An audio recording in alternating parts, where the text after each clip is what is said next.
Hello, beautiful stars. Thanks so much for tuning in. I am Astar, and welcome to Source Light Star. So, in this video, we are going to be channeling the archetype of Capricorn. So, I really felt the call from Spirit to channel the archetypes of the zodiac, basically. Because when we talk about awakening spiritually, we're actually wanting to embody all of the 12 archetypes.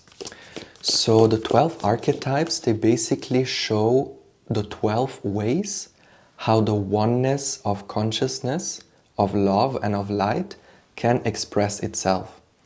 But at the same time, it's also talking about our own light. So the 12 ways how our light can express itself. And in this video specifically, we are looking at the archetype of Capricorn. So we are channeling the archetype of Capricorn in order to help us embody this energy and activate our inner Capricorn. So we are wanting to activate the Capricorn essence within ourselves. In order to be a balanced being, we have to have all the 12 signs active. And this is actually synonymous to activating the 12 strands of our DNA. So the archetypes of the zodiac, they actually can help us activate our DNA, which in other words means activating our highest potential, activating our fullest potential. All right. Back of the deck, we have the Pilgrim, channeling messages from Capricorn, the Crone, okay, the Siren, and the Sword. But actually, before I channel these messages here, wait, let me check if it's centered. Yes. I'm also going to be pulling some of these, and this is a collective message, so there are no piles to choose from. Whenever this message finds you, you are meant to hear this message today. And even if you are not a Capricorn, it can still support you, because again, we all have Capricorn within ourselves. We all have that energy. All right, back of the deck, Treasured Memories. Then we have Lullaby, Night Ride, and the House of Flowers. All right. So the first message coming through is actually that the energy of Capricorn very much resonates with the deity of Saturn. And it's also not by chance that the ruler of Capricorn is Saturn, because what Saturn does, the cosmic energy of Saturn, this is what basically restricts the light. So Saturn, or Kronos, how it's also known in the Greek. So Saturn is the Roman way and Kronos is the Greek way, but it's the same deity. So what Kronos or Saturn or the archetype of Capricorn do, what it does to life force energy, basically it's limiting the life force energy or the light in such a way so that it can have form, so that it can have shape. Because if the light of the universe would be infinite only, which it is actually, it has this infinite expression, this infinite light, but if it would be infinite, then we could not have any form, we could not have any shape, because then it's only light, it's only like a ball of white light or a room filled with white light. So if there is too much light, too much energy, too much love, let's say, then nothing could have form or shape. And so what Capricorn does, or Saturn or Kronos, it's basically tuning down the light or restricting that light so that it can appear as something, as a human or as a planet or as an object or anything. So this is actually a creative energy. It's not to be seen as something destructive.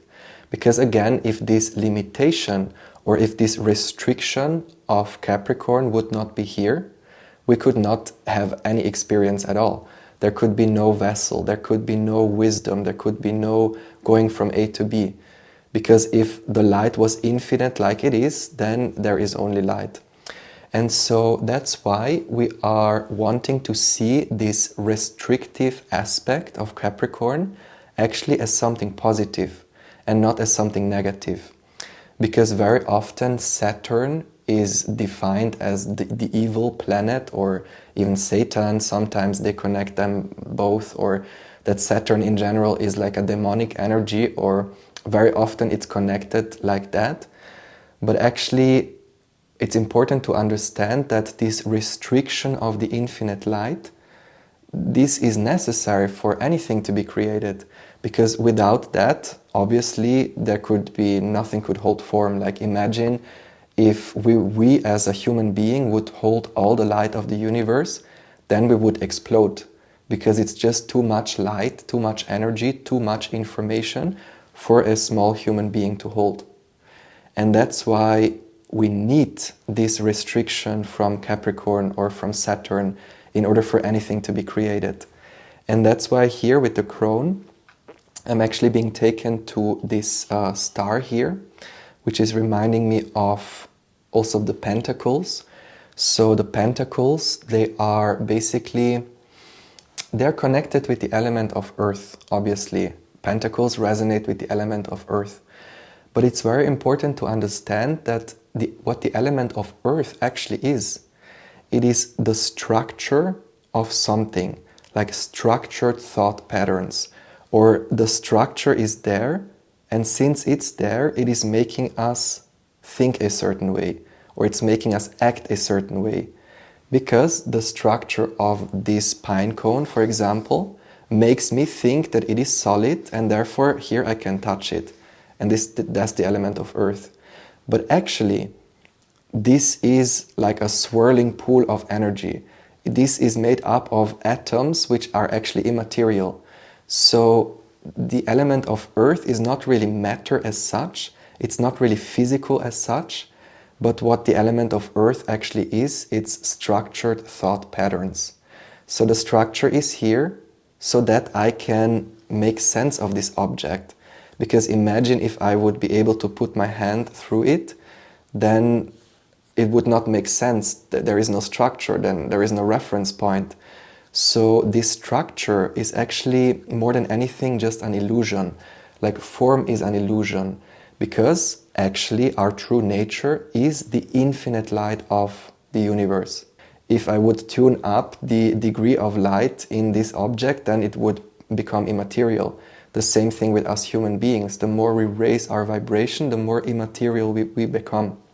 And so that's why when we talk about this notion of restricting the light, it's actually something creative, like Capricorn or Saturn or Kronos restricts the light, but without ill intent. The intention of restricting that light is not evil or malevolent, it's actually beneficial, it's creative. And we also want to have the same approach while looking at everything that is Saturnian or Capricorn themes, like Saturnian themes, like the energy of Saturn is this energy of learning, but through restriction. So the reason why Saturn lessons are so harsh and seem like it's evil or seem like it's something negative is because Saturn basically takes things away from us so that we can learn lessons, so that we can learn how to survive maybe without it, or learn a different way of coping. Or basically Saturn restricts something in our life, but this restriction also serves a purpose because it serves our growth. It's in general about understanding that this restriction or this limitation that is being put upon us by the energy of Saturn or Capricorn is something creative, and it's really serving us. So by shifting the perspective, by looking at it as something creative, then we can actually learn from it and work with it. Because if we see it as a punishment, then we fall into this victimhood mentality, and then we are not really able to get the learning from it. Because if we see ourselves as the victim of these circumstances, then it almost means that, yeah, it's actually a distorted way of looking at it. because we look at this restriction of the light or the restriction of anything in our life as something evil or as something negative, whereas the intention of that is not for the sake of being evil or for the sake of punishing us. It is actually the other way around. So yes, the Saturn lessons, they are the harshest, because we have to learn to maybe cope on our own, or we have to learn to live life without having certain things in our life. Like, we have to learn to navigate life with certain limitations, with certain restrictions. But if we are then able to navigate this environment, then Saturn is really gonna bless us. Because what these restrictions are here for, like the purpose of these restrictions, is not to restrict our light per se or to limit us in any way. It's exactly the opposite. It's here to help us understand the potential of our light, what we're capable of doing. So imagine everything gets taken away from you, but you're still able to cope. You're still able to be resourceful like a Capricorn. Then Capricorn is going to say, yes, they made it. They were able to withstand this, let's say, pressure or this not having certain things, and now they can have it. And that's why it's so important to understand that Saturnian lessons, or whenever anything is being taken away from us, or whenever we feel like the universe is stripping things away from us or not giving us certain things, it's actually about understanding the creative potential of that. And it's actually Source is actually giving us a favor, because especially if it's Saturnian lessons, then it's something that is very, very important for us to learn. And since it's happening through the Saturnian way, it means that it's a quite, let's say, it's a more important thing to learn. Because there are obviously also other ways how to learn lessons. We can learn lessons the Venusian way. So learning lessons the Venusian way is by experiencing joy, experiencing pleasure, having fun and connecting with beauty. But the Saturnian way or the Capricornian way of learning lessons is learning lessons the harsh way, by maybe not having support, not having our needs met, not having the finances, not having the resources, whatever. Whatever Saturn takes away from us, it's actually about training us, like it's about increasing our resilience also, increasing our strength, our stamina, our steadfastness. And then once that is there, then it's actually helping us then bring in certain things, but in a much more balanced way, where we then are again not attached to a certain outcome or not attached to really needing to have that thing in our life. Like, we can actually detach from that outcome and invite it in a much more graceful way. And then looking at the energy of the crone, obviously everything that has form also needs to die. And that's why the archetype of the crone is coming up, standing on this pentacle, like standing on the matter, on the earth. Like everything that appears as physical, everything that appears to have a shape, sooner or later has to be dissolved again in order to merge back with the universal light. Because again, we have seen we are the universal light. We are that infinite light. So in order for that infinite light to have the form, to have an experience, to have anything, any shape, Capricorn needs to tune down the light, turn down the degree of vibration, so it can appear as something. But then everything that has shape, everything that appears as something, sooner or later has to go back to its source again. And that's why we have the energy of the crone. So it is about knowing that all the limitations are temporary. So Saturn never takes away from us something forever. So that's why it's important to know that all the challenges, they will end at some point. All the restrictions or all the perceived restrictions, they will also be they will be removed at some point. And the gates are going to be opened at some point. Because our most natural state of being is this infinite light, this infinite expression of the light. And so if this infinite expression gets limited in some way, then that limitation is just temporary, is just here to have an experience, to learn something. But then when we have learned the thing, then this restriction is no longer necessary and the gates are being opened again, and we have this higher perspective again, or we feel love again, or we feel happy again, or we feel connected to the source again. And that's why it's again talking about this perspective shift, like seeing Saturnian lessons or Capricorn energy not as evil or malevolent or negative, because it is really, really supporting us in actually giving us the blessings, actually giving us whatever we are desiring. But in order to actually have it, we have to be able to detach ourselves from it, or not being dependent on the thing. And that's why Saturn takes things away from us. It's actually to bless us, to help us, to smoothen out the process of getting to our manifestations. And this tuning down of the light, we can actually see this story in many of the mythologies. So there is also a story of Zeus, which is quite peculiar, but yes, that's how the story goes. So basically, Kronos is taking a scythe and it's basically cutting the phallus of Zeus. And this phallus of Zeus, the seed of Zeus, let's say, that's the infinite light. The phallus of Zeus is like the light pillar. That's like the thunderbolt, that's like the magic wand, that's the spark of our soul, the divine spark, the fire that sets everything in motion. And so Kronos taking the scythe to cut the phallus of Zeus, this is basically the cutting, the limiting of that limitless light, the restricting of that potential so that it can appear as something. And it's not by chance that Kronos is also the deity of time. So through this limitation of infinity, we create finite time or temporal time. But again, it only appears as physical. It only appears as temporal. It only appears as finite. Because it has to in order for it to have any shape. And that's why time is an illusion, because the truth of our being, that's actually oneness. The truth of our being is infinite light. But again, in order to have this experience of the vessel of the universe of creation, we have to have time and space, like space and time. Time and space, they go together.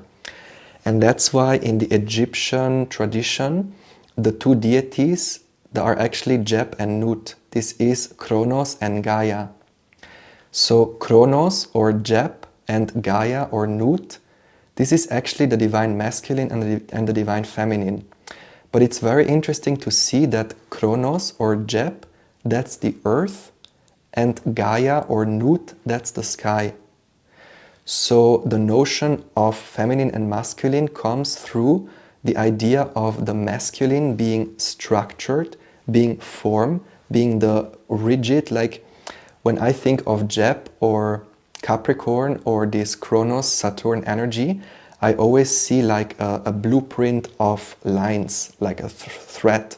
It's like a grid work, a structure, like this pentacle. So the masculine energy creates the grid work, creates the structure. It almost dictates how the light is formed and how the light is expressed. And then the feminine, that's then the expansion, the infinite expansion, this infinite letting loose. While Capricorn is almost this infinite holding of something, holding the form, holding the structure, holding the shape together. The other spectrum is the releasing of that shape, the expansion, like it's really this space energy. That's why Jeb or Kronos resonates with time, time being the structure that holds things together, and space being the space that is almost unlimited, limitless, boundless expansion, this boundless ocean of love. And life or creation happens between these two polarities, the two polarities of heaven and earth. But heaven and earth being basically the earth being restriction, contraction of form, and the sky being the release, the expansion, and the surrendering of that form. And we have to have both, because if there is too much restriction, then there cannot be any form, because there is no space. And if there is too much space, then there is only space and no form. And that's why we have to have this perfect balance of both polarities, of time and space, in order for anything to be created. And that's why time and space cannot really be separated. And heaven and earth can also not really be separated. Like, they can be separated, but when they are separated, then it's the chaos void, where nothing has ordered structure, where it's just a potential. It's just like a spirit soup of black potential. But as soon as time and space come together, as soon as there is this, let's say, second duality, then we can have an experience. Because the first duality, from the oneness into the duality, is the splitting of yin and yang, of fire and water, of shu and tefnut, of the above and the below, of the spiritual and the material. But then the next step, the next differentiation, is this differentiation of time and space, of Kronos and Gaia, of Jeb and Nut, of this infinite limitation, restriction and contraction, and of this infinite expansion and letting loose and providing. So Gaia or Nut or the sky is the infinite providing of love, and on the other spectrum, Kronos or Jeb is the infinite restriction, the infinite taking away of the light. But now we have seen we need both in order for anything to be created. And that's why it's so important to not call anything in creation evil. Like, seriously, evil is just an illusion. Evil is just a perspective in duality. But even the things that we perceive as evil, for example, Capricorn taking away things from us, even that is serving a creative purpose. Because imagine if Capricorn or Saturn, the cosmic energy of Capricorn, would not be there, then nothing would be there. And so we need Capricorn, we need Saturn, we need this energy just as much as we need all the other deities, all the other signs of the zodiac. So the 12 signs of the zodiac, they basically work together as a whole. And obviously all the parts, all the components, they are important. And we want to understand them as a whole and not only the single parts. Because it's almost the same as if we would play like the guitar, or this is a cello actually. So imagine if we would play the cello only with one string. Then the music would be like, it's almost not possible to make music only with one string. But then if we add all the other strings, then the symphony can function. And that's the same with us human beings. Like, it's not possible to only have one archetype within our makeup. We have the potential for all the 12 archetypes.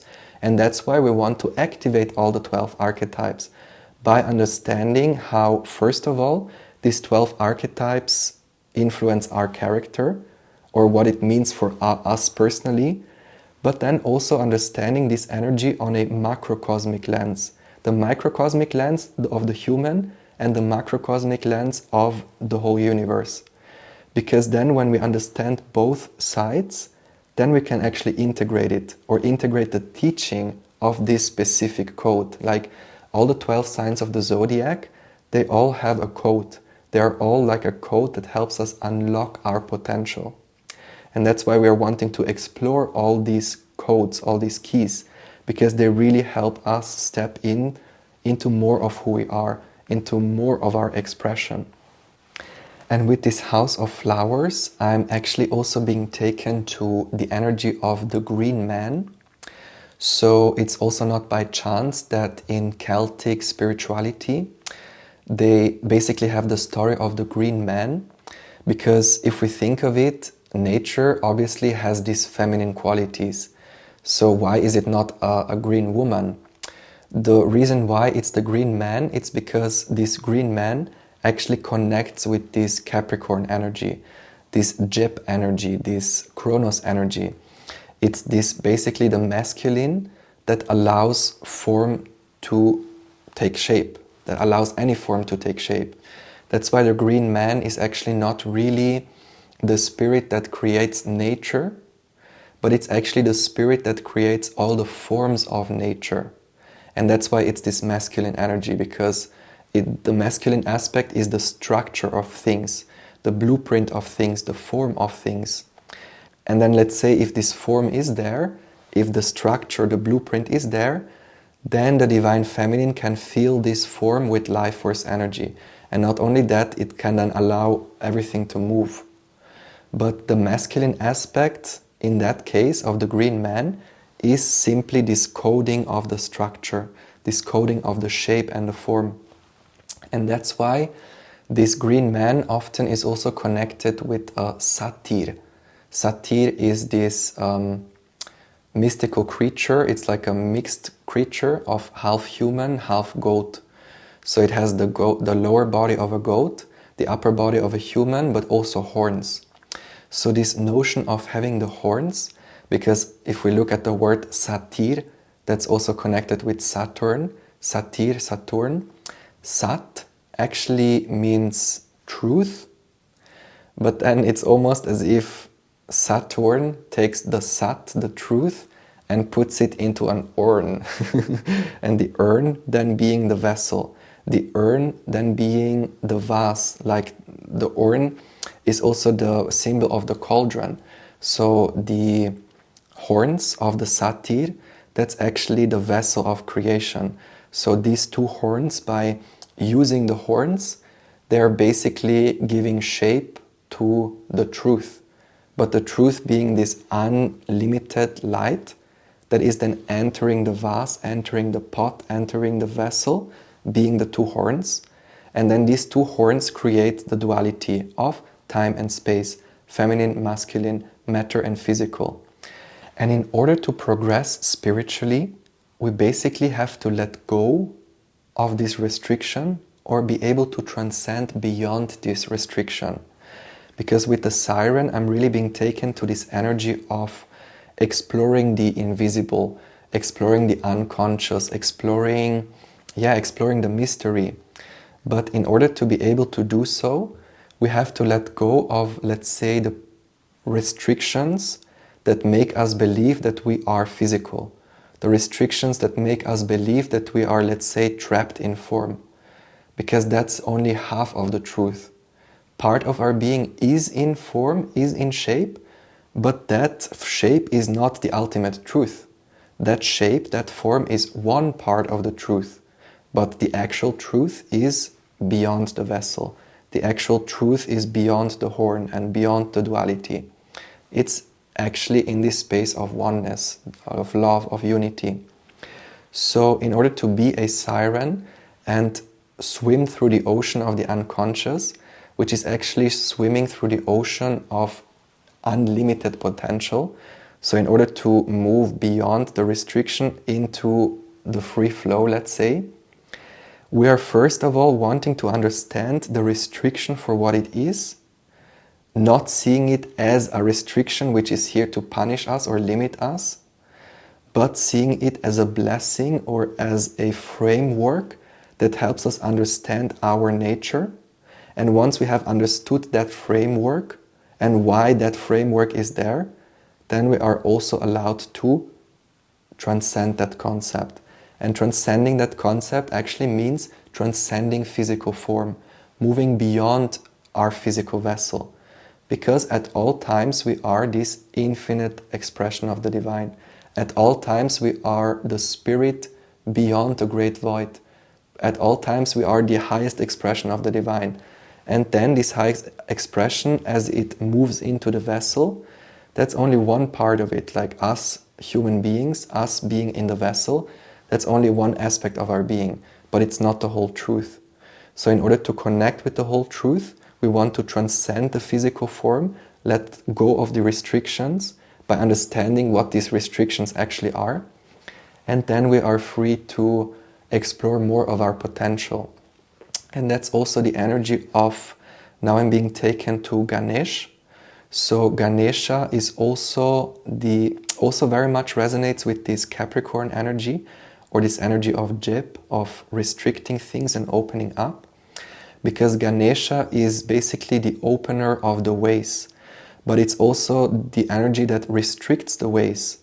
So Ganesha decides when the gate is open and when the gate is closed. And that's the same with Jep. It decides how much light can come through and how much light is being limited.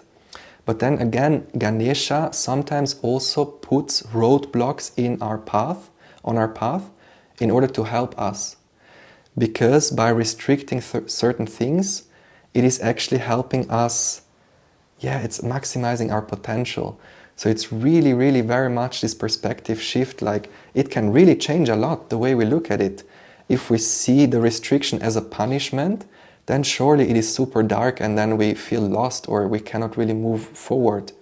But if we see it as the creative potential that it actually is, as we have seen in this reading, it's all happening for the sake of creation, then surely it can be bright.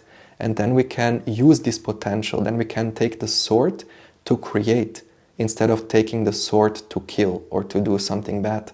The sword has the potential for both, and that's the same with our life. We have the potential to see life as a nightmare and as a hell ride, then surely it's like that. But we also have the potential to see life as a blessing.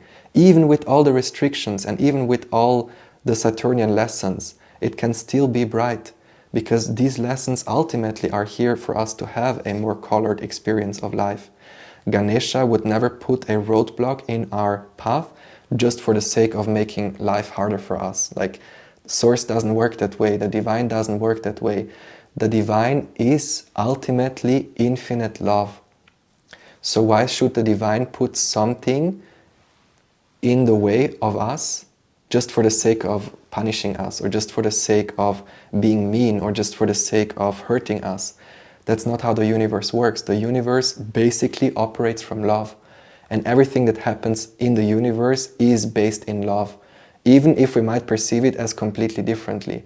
But even that, in the long run or in the greater picture, is still serving love. So it's actually about, yes, somehow making peace with the structure, making peace with the certain limitations as they are here, but then also knowing that it's through these restrictions that actually the flowers can bloom, that actually we can have this flowering moment. Because it's a very similar message. I have also channeled it in Messages from Aquarius. You can watch that reading if you resonate with the whole theme. It's this notion of understanding that only by having a vessel, only by restricting the infinite light of the cosmos, we can have an experience. And basically only by feeling the absence of source, or feeling the absence of love and of joy, we can then actually understand what it really means to be happy, what it really means to be joyful. If we are healthy and happy all the lifetime, then maybe we don't really know what it means to be healthy and happy, because that's just the norm, that's the normal state of being. But now imagine if we have gone through depression and illnesses and really many challenges, and then after that we heal, and then after that we let go of the restrictions and are happy, then we can truly be happy. Then we can actually appreciate it. Then we can actually celebrate it. Because before it was not there, but now it's here. And I cherish it so much. I love it so much. I'm so grateful. But maybe if the restriction was not there, if it was open from the beginning, we would maybe not even cherish the love that we have, or the friendships that we have, or whatever. So that's why Source is restricting things, or Jip or Kronos brings in this limitation. Ganesha puts obstacles on our path actually to bless us, actually for us to then really be able to enjoy our blessings. And that's the purpose of it. It's for growth, and it's for allowing us to really receive. So this was your message for today. I really hope you resonated with the messages. Please let me know if you did. And I'm also offering personal readings, so you find all the information on my website below. So thanks so much for watching again. I hope to see you in the next video. Bye bye, much love.